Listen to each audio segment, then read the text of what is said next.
നിങ്ങളുടെ ഫേവറേറ്റ് സീരിയലുകൾ ടിവിയിൽ വരുന്നതിന് മുൻപേ സൺ നെക്സ്റ്റ് ആപ്പിൽ കാണാം. ഇനി എല്ലാവർക്കും മുൻപേ കാണൂ. ഇപ്പോൾ തന്നെ സൺ നെക്സ്റ്റ് ആപ്പ് ഡൗൺലോഡ് ചെയ്ത് സബ്സ്ക്രൈബ് ചെയ്യൂ.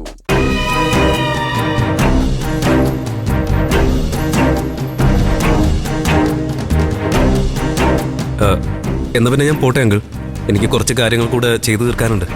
എന്നാ ശരി, എല്ലാം പറഞ്ഞു പോകാം.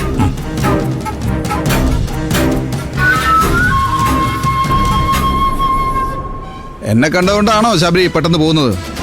ഞാൻ അങ്ങോട്ട് മാറിയിക്കാം, നിങ്ങൾ സംസാരിച്ചോ. ഞങ്ങൾ സംസാരിച്ച് കഴിഞ്ഞു വിനയ. എനിക്ക് കുറച്ച് തിരക്കുണ്ട്, അതാ പെട്ടെന്ന് പോകുന്നത്. വിനയന് സുഖം തന്നെയാണല്ലോ അല്ലേ? സുഖാണെന്ന് പറഞ്ഞാൽ നുണയായി പോവും. അതുകൊണ്ട് ഇങ്ങനെ തട്ടിമുട്ടി പോകുന്നെന്ന് പറയാം. കാര്യങ്ങളൊക്കെ ഞാൻ അറിയുന്നുണ്ട് വിനയ, ഒക്കെ ശരിയാവും. ഞാനെന്നാ പോട്ടെ.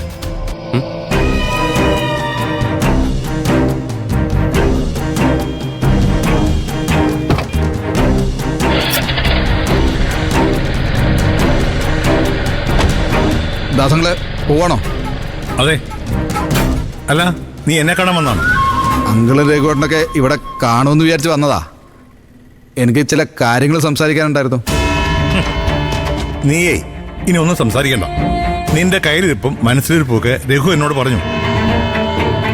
നീ രഘുവിന്റെ രഹസ്യം അന്വേഷിച്ച് നടക്കാനുണ്ട്. അത് പോയി കണ്ടുപിടിക്കേ, എന്നിട്ട് നമുക്ക് കാണാം. അല്ല അങ്കിള്, വണ്ടിയെടുക്ക്.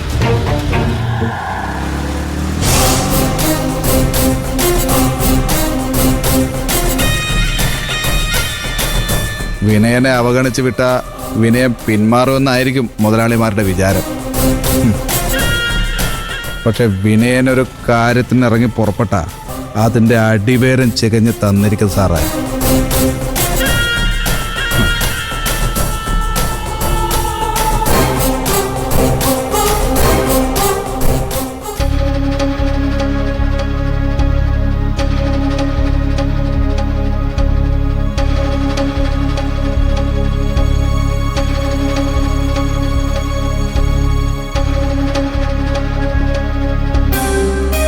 പ്രതിഭേ, എന്താ ചേച്ചി?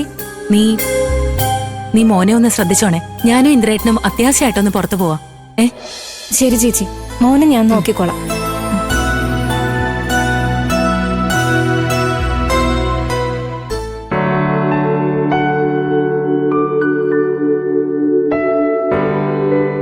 പോവാം.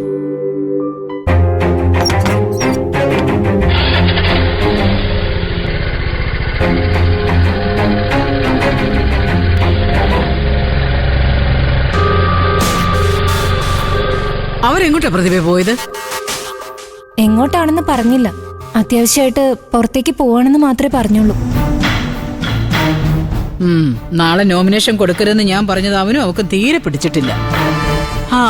അവക്ക് ജയിക്കണ്ടെങ്കിൽ എപ്പോ വേണമെങ്കിലും കൊടുത്തോട്ടെ, എനിക്കെന്താ. ചിലപ്പോ അമ്മ പറഞ്ഞ കാര്യം പാർട്ടി ഓഫീസിൽ അറിയിക്കാനായിരിക്കും അവര് പോയത്. അനുചേച്ചി അമ്മയെ ധിക്കരിച്ച് ഒന്നും ചെയ്യില്ല. അങ്ങനെ ചെയ്യാതിരുന്ന അവക്ക് കൊള്ളാം.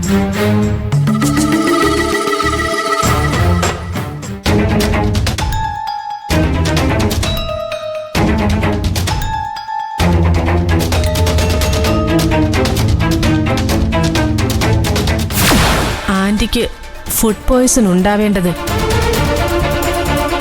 അനുപമ ഉണ്ടാക്കിയ ഭക്ഷണം കഴിച്ചിട്ടായിരിക്കണം. മനസ്സ് വെച്ചാൽ നടക്കും.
കുഞ്ഞമ്മേ, എന്താ കുഞ്ഞമ്മേ?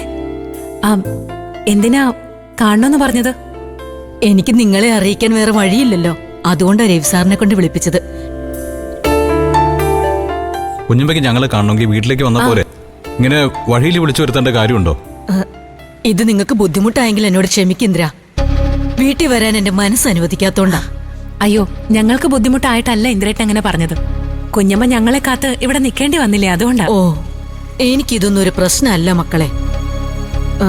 സുശീല അവിടെയുള്ളപ്പോ എനിക്ക് അവിടെ ഒന്നും നിങ്ങളോടൊന്ന് സംസാരിക്കാൻ പറ്റില്ല. കാരണം എനിക്ക് നിങ്ങളോട് പറയാനുള്ളത് അവളെക്കുറിച്ചാ.